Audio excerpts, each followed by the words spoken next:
Welcome back to my channel Knowledge Chronicle. Have you ever wondered how scientists insert glowing jellyfish genes into mice, or how they manufacture human insulin using bacteria? It may sound like science fiction, but it's real, and it's all thanks to the incredible tools of recombinant DNA technology. In today's episode of Knowledge Chronicle, we're opening the secret laboratory toolbox of modern genetic engineers. From molecular scissors to sticky ends, from gene guns to artificial vectors, we'll decode every technique that allows us to cut, copy, and paste life's most fundamental code, DNA. Stay with us till the end, because this deep dive might just change how you see the future of science and life itself. Recombinant DNA technology is like high-precision surgery, where scientists manipulate DNA sequences from different organisms to create something entirely new.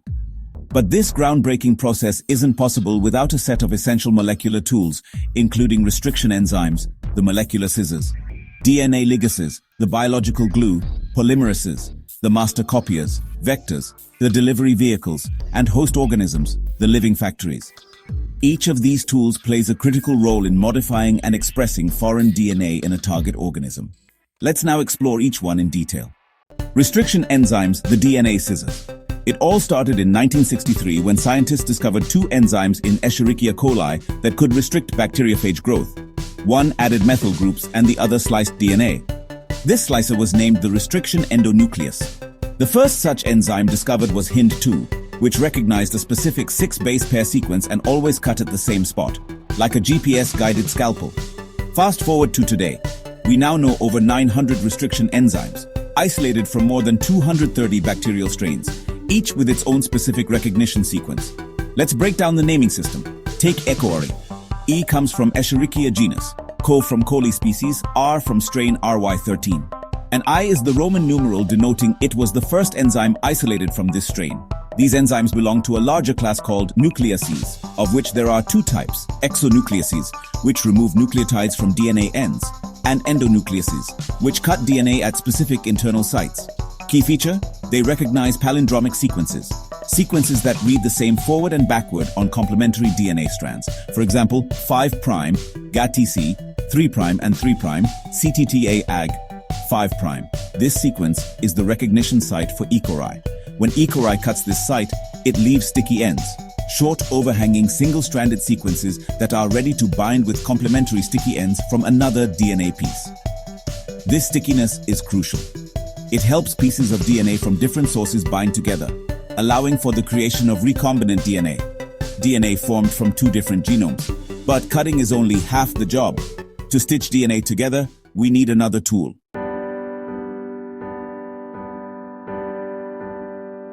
DNA ligases, the molecular glue. Once the restriction enzymes create sticky or blunt ends, DNA ligase comes into play. It acts like, well, biological superglue. It seals the sugar phosphate backbone of DNA strands, creating stable recombinant molecules. Without ligase, the fragments would never form a functional continuous DNA strand. Now, after cutting DNA, scientists need to separate the fragments by size. That's where gel electrophoresis comes in. Since DNA is negatively charged, it moves toward the positive electrode anode in an electric field. A gel made from agarose, which is a seaweed extract, acts like a sieve. Smaller fragments move faster and farther, while larger fragments lag behind. But wait, can we see DNA with our eyes? No, DNA is invisible to the naked eye. To visualize the fragments, scientists stain the gel with ethidium bromide, a dye that glows orange under UV light. The next step is elution, cutting out the desired DNA band from the gel and purifying it for use. Cloning vectors, the DNA delivery vehicles. To multiply the foreign DNA, we need to introduce it into a cloning vector. Think of vectors as vehicles that carry DNA into host cells. The most commonly used vectors are plasmids, which are circular DNA molecules found in bacteria, and bacteriophages, which are viruses that infect bacteria. Why plasmids and phages? Because they can replicate independently inside host cells, producing thousands of copies of the inserted gene. Let's break down the essential features of a good cloning vector. First, the origin of replication, or ORI, is the site from where DNA replication begins. High copy number origins allow mass replication.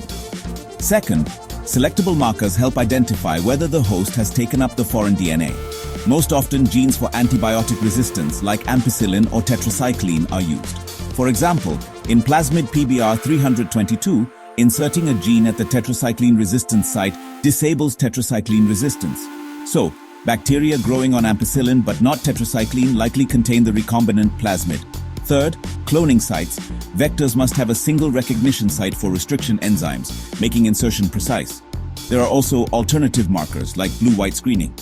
Instead of using antibiotics, scientists sometimes use a gene for an enzyme like beta-galactosidase. In this system, no foreign DNA means blue colonies, while colonies with the insert turn white due to insertional inactivation. For plants and animals, even they can be genetically modified using bacterial and viral systems. The T plasmid from Agrobacterium tumefaciens is used for plant transformation, and retroviruses are engineered to carry therapeutic genes into animal cells. After preparing recombinant DNA, the next step is to get it inside a host cell, typically a bacterium. But here's a challenge. DNA is hydrophilic, and it doesn't naturally pass through the cell membrane. So, we need to make the host cell competent. So how do we do that? Well, you treat the cells with a divalent cation like calcium to open pores. Then you mix cells with recombinant DNA and apply a brief heat shock at 42 degrees Celsius. This forces the DNA into the bacterial cells. There are other methods too. For example, microinjection is the direct injection of DNA into the nucleus, which is used in animal cells. Gene gun, also called biolistics, involves high-speed particles of gold or tungsten coated with DNA, and they are shot into plant cells. Disarmed pathogens like harmless viruses or bacteria can also be used as DNA delivery agents. Once inside the host, the recombinant DNA is expressed, replicated, and can be used to manufacture proteins, study genes, or develop genetically modified organisms or GMOs. The tools of recombinant DNA technology have, honestly, revolutionized biotechnology. Here are just a few applications. In medicine, they're used for producing insulin, growth hormones, and vaccines. In agriculture, we can develop pest-resistant or drought-tolerant crops. For research, these tools help in studying gene function and creating genetically modified animals for testing. And in gene therapy, scientists can insert correct genes to treat inherited disorders. Every major innovation in modern biology really traces back to these tools of genetic engineering. So to sum it up, the magic of recombinant DNA doesn't happen by chance. It requires a complete toolbox: restriction enzymes to cut, ligases to paste, polymerases to copy, vectors to deliver, hosts to multiply, and sophisticated techniques like electrophoresis and transformation to bring everything together. With these tools, scientists are not just observing life, they are rewriting it. If you found this video informative and exciting, don't forget to support us. Your one like, share, and subscribe will help us create more valuable content. See you in the next episode of Knowledge Chronicle.